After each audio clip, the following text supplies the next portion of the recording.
Okay, last tutorial में मैं basic दो लाइनें ड्रॉ की हैं और ये कोड है उस ट्यूटोरियल का जो लास्ट कोड ट्यूटोरियल मैंने बनाया है। इसमें मैंने जस्ट एक लाइन ऐड की है जी एक्सिस पे। तो ये लाइन माइनस 100 से 100 तक मैंने ड्रा किया और उसका कलर रखा है ब्लू। अगर आप इसको देखेंगे तो आपको नज़र नहीं आएगा क्योंकि जी एक्सिस क्योंकि आपका फेस की तरफ होता है, तो जी एक्सिस क्योंकि ज़ीरो पे ड्रा किया है हमने, तो इसलिए हमें नज़र नहीं आई। तो इसके लिए हमें जो अपनी लाइंस है उसको रोटेट करना पड़ेगा।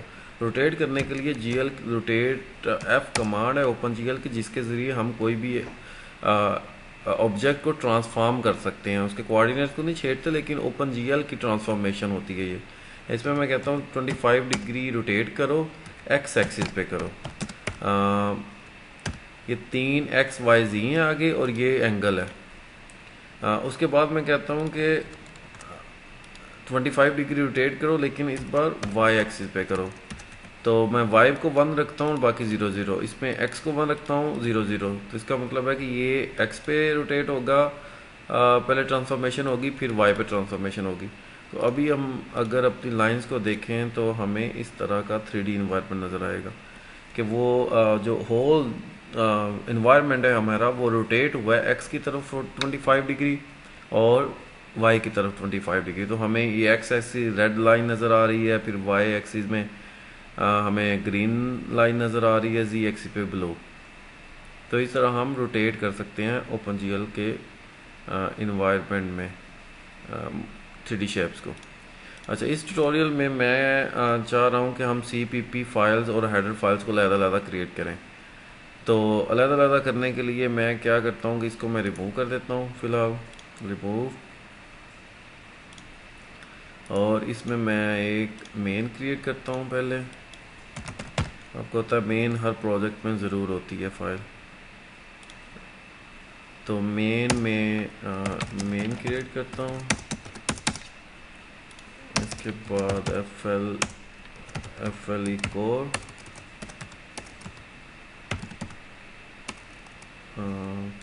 core.h, उसके बाद using name space R3D important है, ठीक है। FLE core initialization, FLE core exact, ठीक है। ये हमारा मेन क्रिएट हो गया। इसके बाद मैं एक हेडर क्रिएट करता हूँ। हेडर फाइल में जाके माई open G L window header. इसके बाद मैं एक सोर्स क्रिएट करता हूँ, न्यू। सोर्स का नाम भी बिल्कुल वही होता है जो हेडर फाइल का नाम हो, तो इसको मैं CPP कह देता हूँ, डन। सोर्स फाइल में मैं इंक्लूड कर लेता हूँ हेडर फाइल को पहले। अब हेडर फाइल में हम क्या करते हैं, एक विंडो क्रिएट करते हैं, माई ओपन सॉरी क्लास क्रिएट करते हैं, माई open G L window public FLE open G L window, open G L window. तो हम open G L FLE open G L window use कर रहे हैं, तो इसको इंक्लूड भी करना पड़ेगा हमें। तो इसको इंक्लूड कर लिया।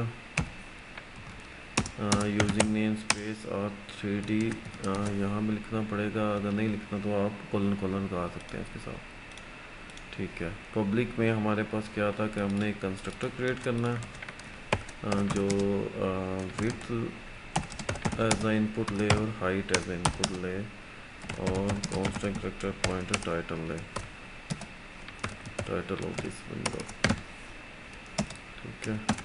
तो इसके साथ बेस क्लास का कंस्ट्रक्टर भी कॉल कर लें, टाइटल,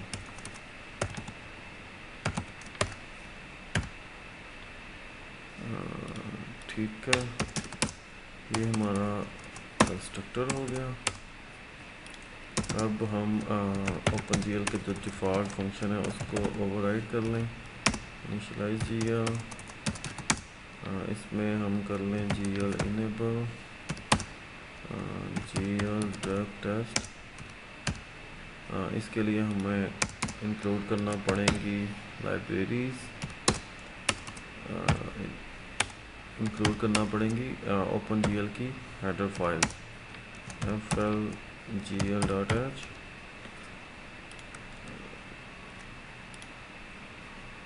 और सॉरी, हमने हेडर फाइल में अब इम्प्लीमेंटेशन नहीं लिखनी, हमने सोर्स फाइल पे इम्प्लीमेंटेशन लिखनी है। तो ये हम हेडर फाइल में नहीं लिखेंगे, हम सोर्स फाइल में लिखेंगे। हेडर फाइल में जस्ट इनिशियलाइजेशंस होती हैं फंक्शंस की, और सॉरी डेफिनेशंस होती हैं फंक्शंस की। तो इम्प्लीमेंटेशन हमने लिखनी होती है सोर्स फाइल में। तो इसकी मैं इम्प्लीमेंटेशन भी सोर्स फाइल में ले जाता हूँ। सोर्स फाइल में हम ले जाने के लिए हमें हर फंक्शन के साथ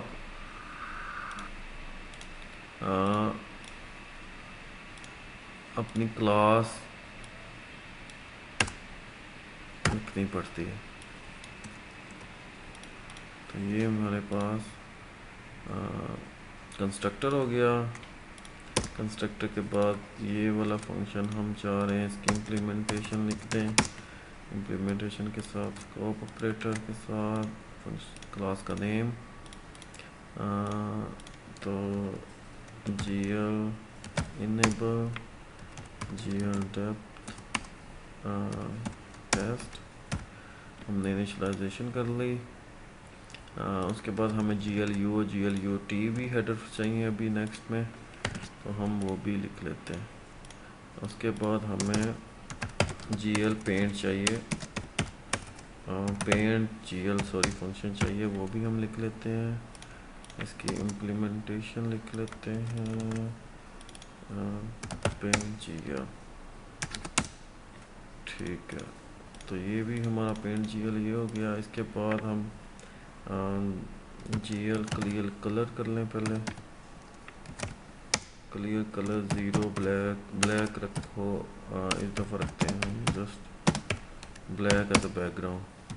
GL clear, GL depth buffer bit, depth buffer bit और GL colour buffer bit, GL colour buffer bit. ठीक है, उसके बाद हमने कैमरा सेटअप करना था। तो कैमरा सेटअप करने के लिए मैं ओल्ड कोड जो हमने लिखा हुआ ऑलरेडी उसको कॉपी करता हूँ, पेस्ट करता हूँ, क्योंकि हर दफ़ा बिल्कुल सेम होता है। तो हम उसको कॉपी कर लेते हैं उस कोड को, किधर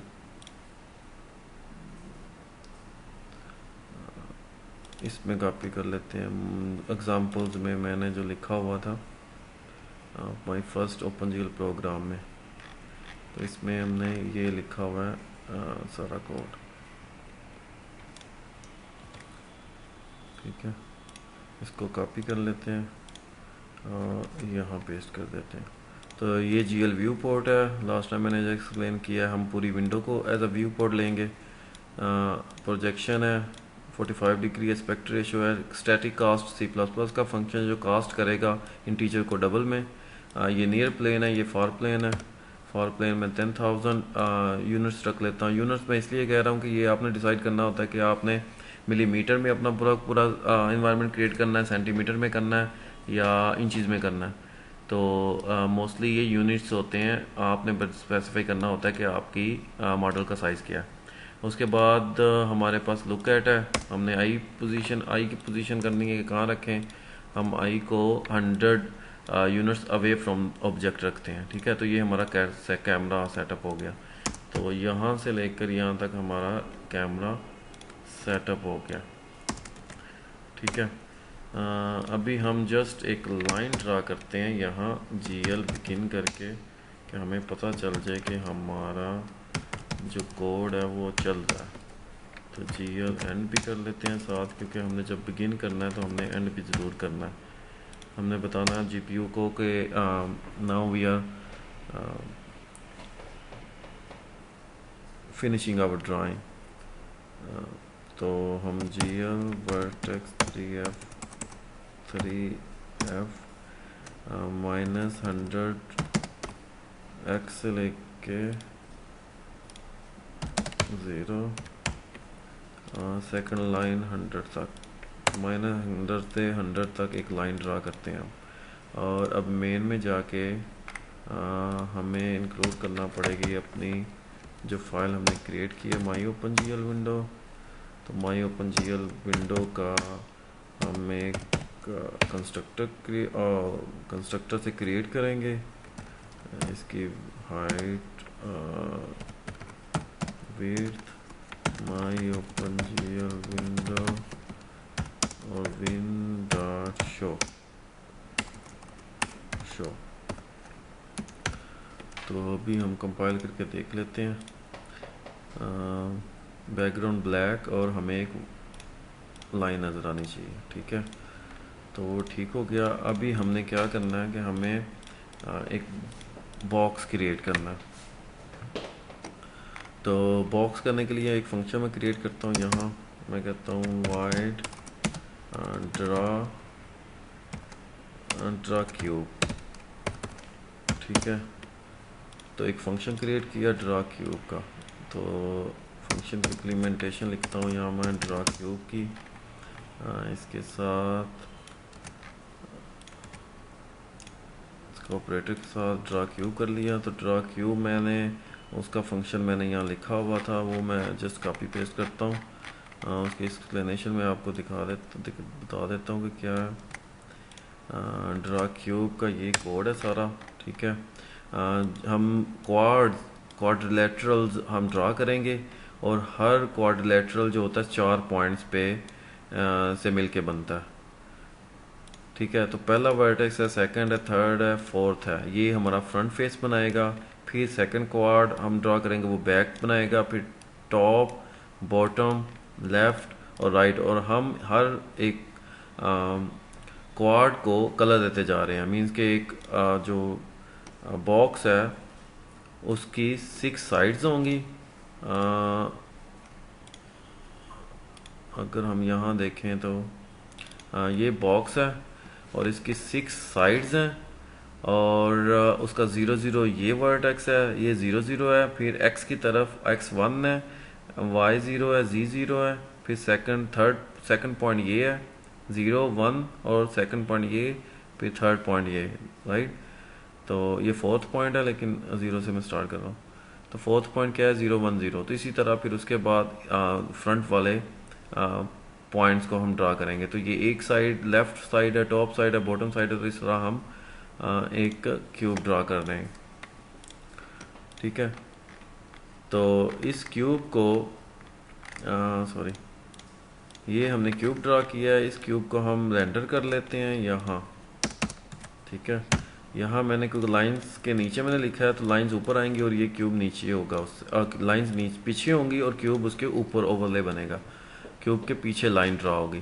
तो अगर आपने लाइन ख़त्म करनी है तो ख़त्म करते हैं, लेकिन ये है कि लाइन के ऊपर अब क्यूब ड्रा होगा। तो ये 1 1 1 है। इट मीन्स कि ये बहुत छोटा सा क्यूब हम ड्रा कर रहे हैं, जिसका साइज़ जस्ट -1 है और 1 है, जिसका साइज जस्ट 2 यूनिट्स है। तो ये नज़र आ रहा है हमें छोटा सा क्यूब। तो उसका हमें फ्रंट फेस नज़र आया था, फ्रंट रेड कलर था, राइट। तो इसलिए हमें जस्ट अपना फ्रंट फेस रेड कलर में नज़र आ रहा है इस क्यूब का। तो अगर मैं कहूँ ये 1 जो है इसकी जगह पे आप ऐसा करें कि आप ऐसा करें कि फ्लोट और इसका एक साइज़ वेरिएबल बना लें और उसको मैं कह देता हूँ 10। तो अगर इस साइज़ को मैं हर 1 की जगह लिख दूँ तो ये इस क्यूब का साइज़ नहीं हो जाएगा, क्योंकि कोऑर्डिनेट्स के साथ हमने क्या किया स्केलिंग कर दी। तो इस सब के साथ मैं अगर साइज़ लिख दूँ तो ये इस क्यूब का साइज़ हो जाएगा, राइट। तो ये बिल्कुल यही मैंने सारा ऑपरेशन करके इधर ये लिखा हुआ है सारे का सारा मैंने एज अ साइज़। तो इसको मैं कॉपी करके यहाँ मैं पेस्ट कर देता हूँ। तो अभी हमारे पास क्या हुआ, हमारे पास एक ड्रा क्यूब आ गया जिसका साइज़ 10 होगा। तो अभी मैं दोबारा इसको कंपाइल करता हूँ, देखता हूँ कि ये बड़ा हो जाएगा। ये 10 हो गया, राइट। तो हमारा क्यूब बड़ा हो गया। अगर आपने इसको थोड़ा सा रोटेट करके देखना है तो रोटेट की कमांड हम यहाँ ऊपर रोटेट कर लेते हैं इसको ज़रा 25 डिग्री। हम कह रहे हैं कि एक्स पे रोटेट करो और 25 डिग्री वाई पे रोटेट करो। तो अभी देख लेते हैं कि ये हमारा 3D क्यूब नज़र आता है। ये हमें 3D क्यूब अब नज़र आ रहा है, राइट, जिसका फ्रंट फेस है, बैक है, टॉप है, बॉटम है सारा। लाइन मैंने जैसे कह रहा था, लाइन हमने पहले ड्रा की है, तो इसका मतलब ये पीछे होगी, क्यूब ऊपर होगा। तो इस आप देख सकते हैं कि लाइन जो है वो पीछे है और क्यूब उसके ऊपर ड्रा हुआ है। अच्छा, अभी हमने क्या करना है कि हमने एक ऐसा बॉक्स क्रिएट करना है जिसकी हम विड्थ दे सकें, हाइट दे सकें और डेप्थ दे सकें। क्योंकि हमारा जो प्रॉब्लम है उसमें ये है कि हमने अल्फ़ाबेट लिखने हैं 3D में, बॉक्स से अल्फ़ाबेट क्रिएट करने हैं, राइट, कनेक्ट करके। तो बॉक्स को जब कनेक्ट करने के हमने करना पड़ता है, तो कुछ हमने जैसे सपोज करो एफ लिखना है, तो एफ का जो फर्स्ट हमने लिखना कैसे है, अगर मैं यहाँ ड्रा करूँ तो हमने इस तरह लिखना है कि हमने एक बॉक्स ड्रा करना है ऐसे, ये 3D में होगा, मैं 2D में जस्ट ड्रा कर रहा हूँ। फिर हमने एक बॉक्स ड्रा करना है इधर, फिर हमने बॉक्स ड्रा करना है इधर। तो हमारे पास ये क्या है, U लिखा जाएगा। अगर हमने W लिखना है तो हम एक बॉक्स इधर ड्रा करेंगे तो ये हमारे पास W हो जाएगा। अगर हमने F लिखना है तो हमारे पास एक ये होगा बॉक्स, फिर हमारे पास एक बॉक्स ये आएगा, फिर एक बॉक्स ये आएगा, तो हम F लिख रहे हैं। तो इस तरह हमने क्या करना है, हमें एक ऐसा बॉक्स चाहिए जो हम जिस पे हम विड्थ दे सकें, हाइट दे सकें और डेप्थ दे सकें, तो वो बॉक्स क्रिएट हो जाए, राइट। क्योंकि इसकी लेंथ ज़्यादा है, इसकी लेंथ कम है, इसकी लेंथ कम है, तो हमने इस तरह का फंक्शन ड्रा करना है। तो आपको पता होगा कि ये जो x है, जो x एक्सिस मैं ये ड्रा कर रहा हूँ, ये x कोऑर्डिनेट जो सारे पॉइंट्स का है, ये इसकी विड्थ नहीं हो जाएगी, राइट। अगर मैं इसकी जगह पे कहूँ कि विड्थ लिख दो, इसका मैं आर्गूमेंट ले लेता हूँ कि विड्थ, राइट। तो अगर मैं इस साइज़ की जगह पे, x कोऑर्डिनेट की जगह पे अगर मैं विड्थ लिखता जाऊँ, तो ये इसकी विड्थ हो जाएगी।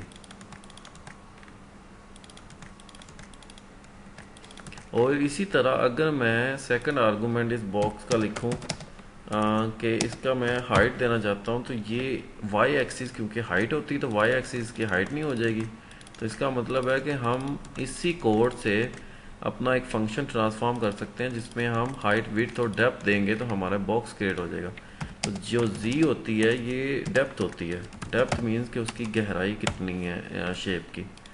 तो ये z जो एक्सिस है ये डेप्थ होती है इसकी, ज़ाहिर है z एक्सिस पे जो चीज़ जाएगी वो डेप्थ हो जाएगी, राइट। तो इसी तरह ये बिल्कुल विड्थ, हाइट और डेप्थ का मैंने एक फंक्शन ऑलरेडी बना दिया था, ये पड़ा हुआ है। तो इस फंक्शन को मैं यहाँ क्या करता हूँ, कॉपी पेस्ट करता हूँ इधर। तो हमारे पास क्या है कि विड्थ, हाइट और डेप्थ का एक फंक्शन क्रिएट हो गया, राइट। तो इसको हम ड्रा अब क्यूब नहीं करेंगे, इसको ड्रा बॉक्स कहेंगे, क्योंकि ड्रा ये क्यूब नहीं है, ये एक्चुअली एक बॉक्स है अब जो 3 पैरामीटर ले रहा है, जो जिसमें हम विड्थ, हाइट और डेप्थ देते हैं, राइट। तो इसमें हम विड्थ, हाइट और डेप्थ दे रहे हैं ड्रा बॉक्स में।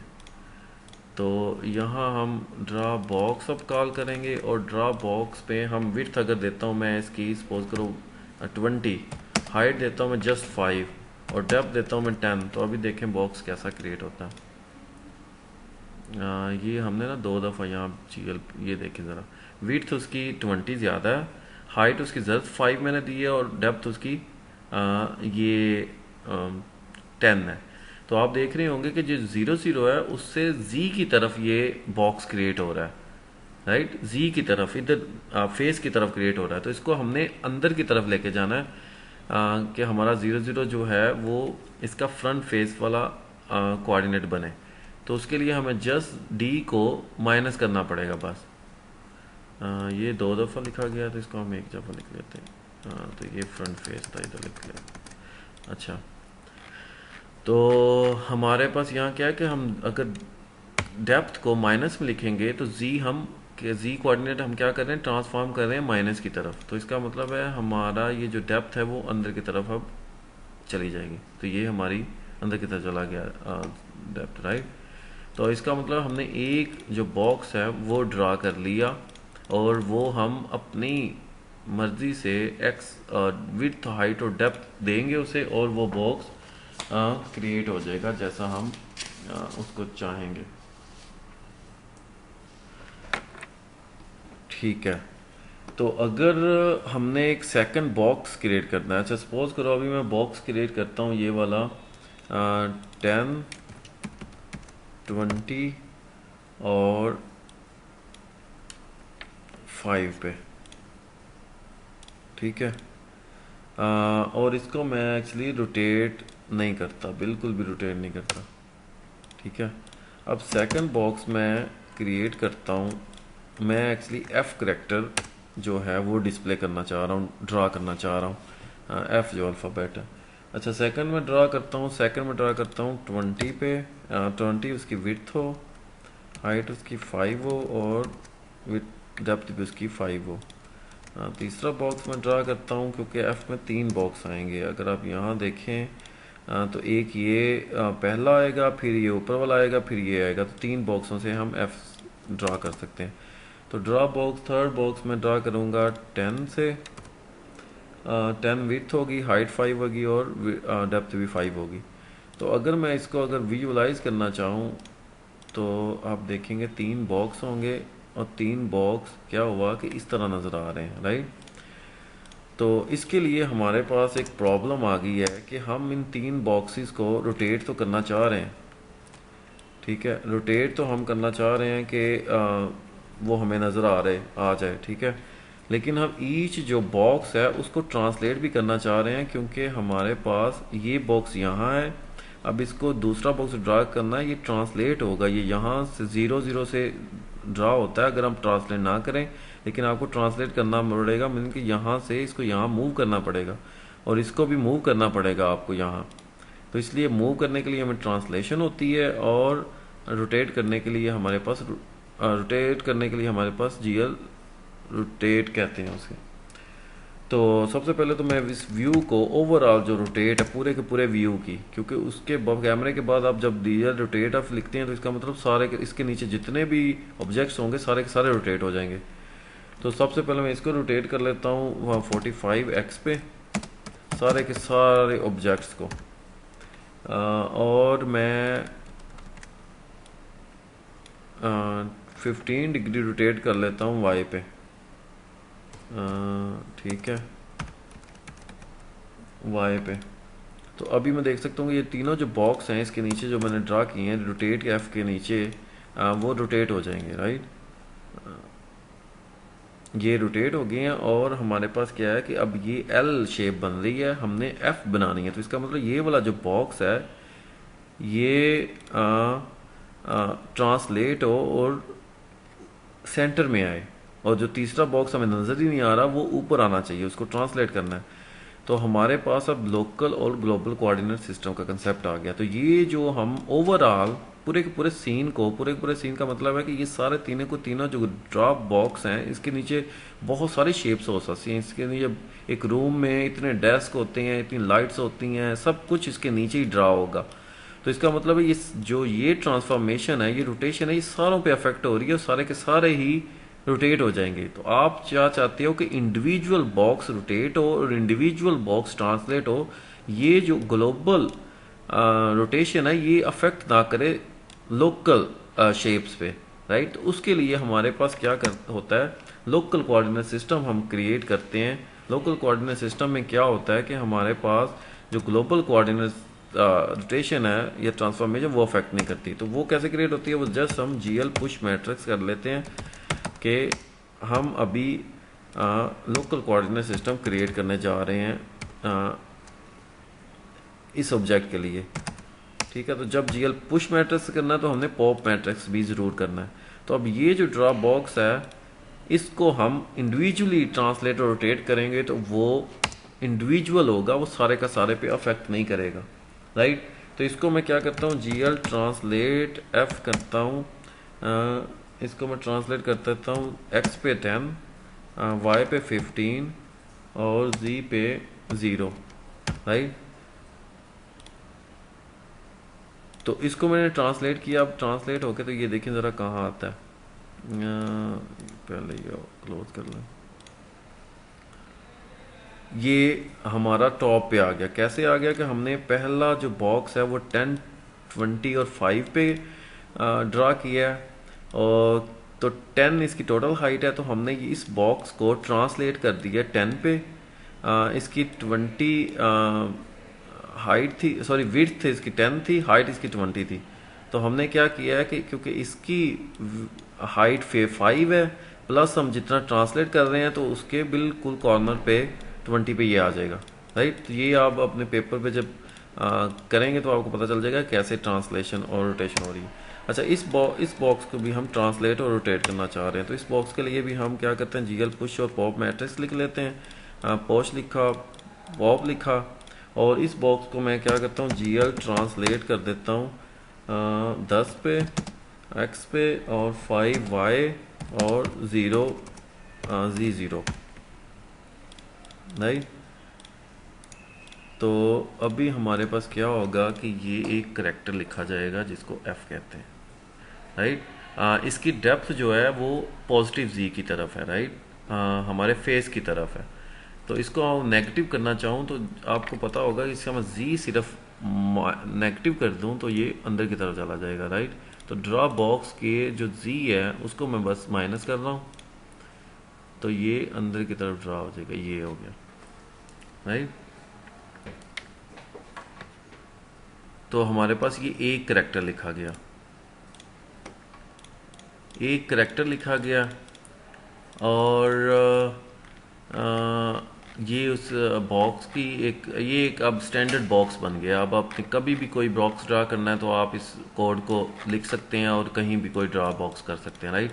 अभी हमारे पास क्या है कि ये तो एक पूरा का पूरा करैक्टर हो गया, लेकिन ओपन जीएल हमें एनिमेशन फैसिलिटी भी देती है। तो सपोज करें, देखें, अगर ये 45 डिग्री एक्स पे रोटेट हो रहा है और ये 15 डिग्री वाई पे रोटेट हो रहा है, तो अगर इस 45 डिग्री वाले एंगल को मैं बिल्कुल आहिस्ता आहिस्ता इंक्रीमेंट करूं, 0 से आहिस्ता आहिस्ता ऊपर इंक्रीमेंट करता जाऊं, तो ये सारा ऑब्जेक्ट रोटेट नहीं होता हो जाएगा, ये सारा का सारा सीन जो इसके नीचे है, क्योंकि ये जो दो रोटेट हैं ये सारे पे अफेक्ट कर रहे हैं।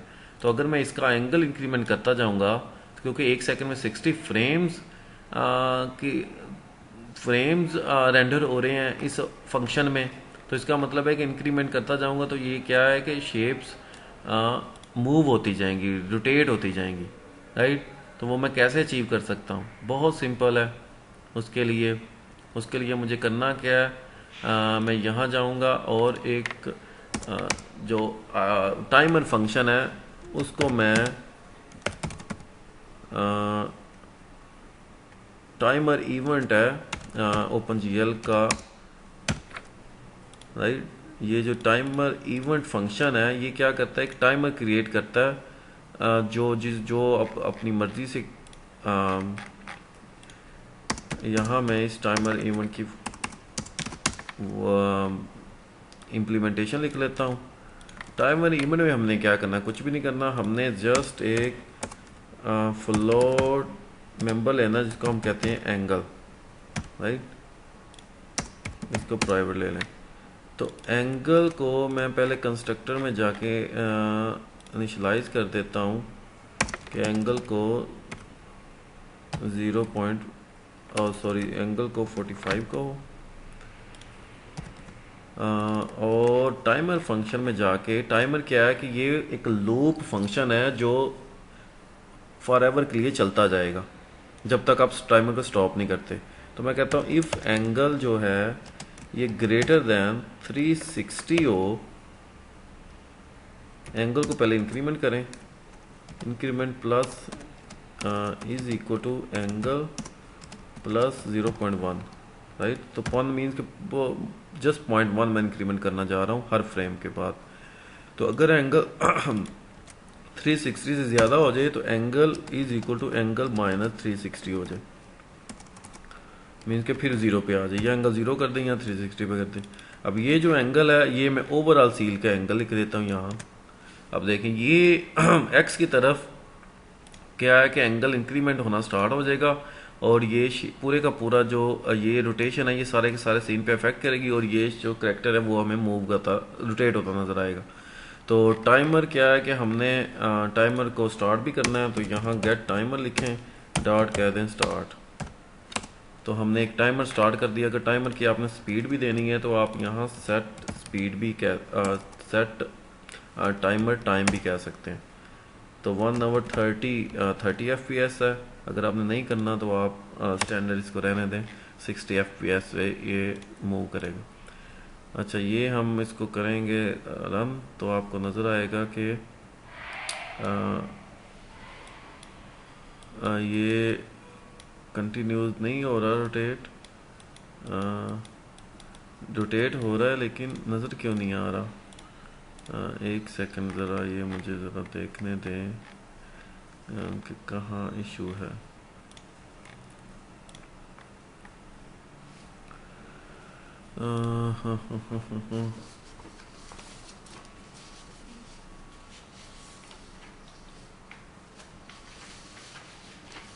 अच्छा, हम क्या कर रहे हैं कि हम टाइमर में एंगल तो बढ़ा रहे हैं लेकिन स्क्रीन को रिफ्रेश नहीं कर रहे। तो स्क्रीन को रिफ्रेश करने के लिए हमें अपडेट करना पड़ेगी स्क्रीन हर एक इंक्रीमेंट के बाद, राइट।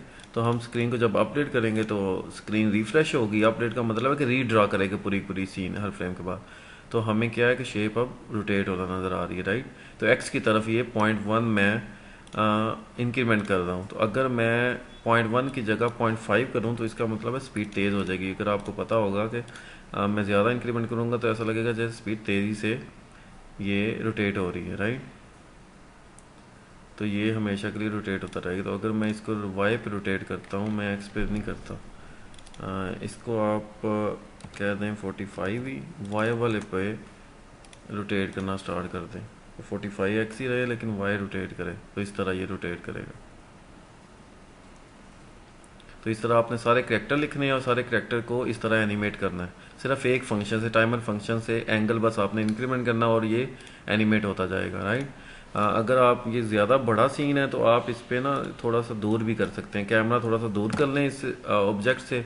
मैं 300 मिलीमीटर दूर करता हूँ तो वो थोड़ा सा दूर हमें नज़र आएगा, ये देखें। तो ये कैमरे को आप नज़दीक और दूर फार कर सकते हैं और और आपको अफेक्ट नज़र आएगा। तो आप हम एनिमेशन भी हमने कर ली और एक करैक्टर भी ड्रा कर लिया। अब आप पूरे का पूरा अपने नाम के करैक्टर 3D में ड्रा करके तो एनिमेट भी कर सकते हैं इस तरह। पहले पे हमने पुश मैट्रिक पॉप मैट्रिक्स क्यों नहीं किया, क्योंकि ये एक्चुअली 0 पे हमने ड्रा करना है, इस पे पुश पॉप करने की ज़रूरत नहीं है, राइट। इस पे भी अगर आपने कंसेप्ट यूज़ करना है तो इसको भी यही करना है। तो आप क्या करें, इस पे पुश पॉप डाल दें, लेकिन ट्रांसलेट इसको कर दें 0 पे। मीन्स कि इसको हमने 0 पे रखना है, ओरिजिन पे रखना है। तो ट्रांसलेट 0 करेगा तो कुछ नहीं, लेकिन ये है कि ये कंसेप्ट के तौर पे यूज़ हो जाएगा कि आप इसको 0 पे रख रहे हैं और बाकी ट्रांसलेट कर रहे हैं।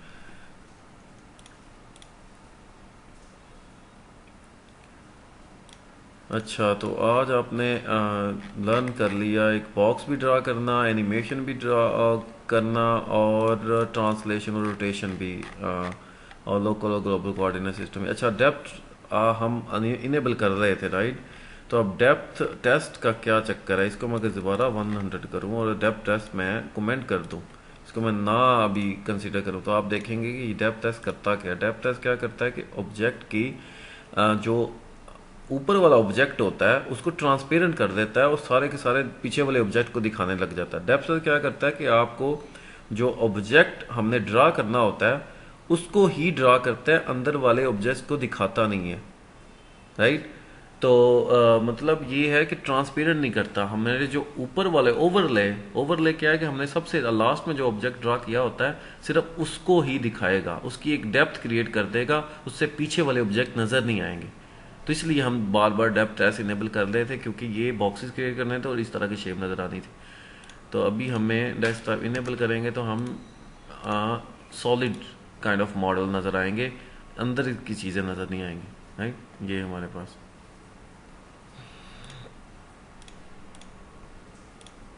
चलें आज के लिए ये ट्यूटोरियल, और नेक्स्ट टाइम मैं एक्सप्लेन करूँगा फर्दर हम क्या OpenGL में अचीव कर सकते हैं। जैसे सपोज करो हम माउस का इवेंट कैसे ले सकते हैं, माउस से ड्रैगिंग करनी हो, कीबोर्ड से आपने ड्रैगिंग करनी हो, कीबोर्ड से सॉरी आपने कैमरे को मूव इधर उधर करना हो, या फिर आपने कुछ कीज से ऑपरेशन करने हो तो कैसे करेंगे। वो मेरी एक एग्जांपल जो FLE में है वो मैंने दी हुई है, वो आप देख सकते हैं एग्जांपल्स में। ये जो GL विंडो की एग्जांपल है, इसमें मैंने ये जो GL विंडो और इसका मेन ये तो 3 फाइलें हैं। इसको आप देखेंगे तो इसमें मैंने कीबोर्ड का की इवेंट भी किया हुआ है, एनिमेशन भी की हुई है, और माउस का नहीं सॉरी आई थिंक किया हुआ। तो ये आप इसको देख सकते हैं, इसी पे अपना काम स्टार्ट कर सकते हैं।